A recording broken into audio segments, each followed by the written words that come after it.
আছে, আমি আমার মেয়েকে বলে দেব বিয়ে দিতে যাচ্ছে। আমি এক্ষুনি কোথাও চলে যাব।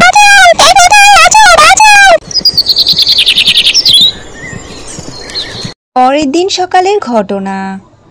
পরীটি নিজের জাদুবিদ্যার মাধ্যমে পাখি হওয়ার চেষ্টা করতে থাকে। অবশেষে সে সফল হয়। আমার পাখি রূপ চলে এসেছে বন্ধু, তাড়াতাড়ি চলো, তাড়াতাড়ি যেতে হবে আমাদের, তাড়াতাড়ি তাদেরকে উদ্ধার করতে হবে। জানি না কবে সফল হব আমরা কাজে। এই শয়তান পেতনিটার তো এখানে থাকার কথা, কিন্তু শয়তান পেতনিটাকে তো দেখতে পাচ্ছি না। বলো তো কোথায় শয়তান পেতনিটা? এই তো চলে এসেছে শয়তান পেতনিটা, তাড়াতাড়ি বাঁচাও। কি ব্যাপার? আমাকে মারিস না, আমার বোন তোদেরকে ছাড়বে না।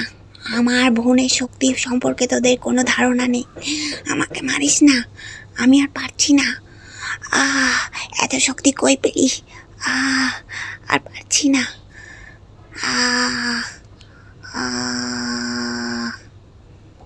বন্ধু, তুমি এত শক্তি কোথায় পেয়েছো? এত শক্তিটা আমাদের পরী রাজ্যের কোনো পরীর কাছেই নেই। কিভাবে এত শক্তির অধিকারী হয়েছো আমাকে একটু বলো। দেখো পরি, এখন এসব বলার একদমই সময় নেই আমাদের কাছে।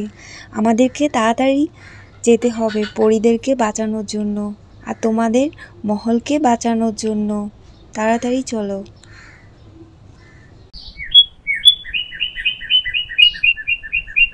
আর মেয়েটা যে কোথায় গেল, কই গেল, কিছু খবর নেই। এত খোঁজাখুঁজি পরেও তাকে খুঁজে পেলাম না। কই যে গেল কিছু বুঝতে পারছি না।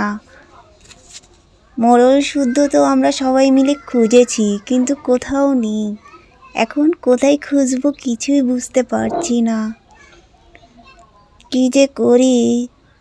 মেয়েটা এখন কি খাচ্ছে কে জানে, নাকি বেঁচে আছে নাকি মরে আছে। তার মা থাকলে কিন্তু এমনটা হতো না। কি যে করি?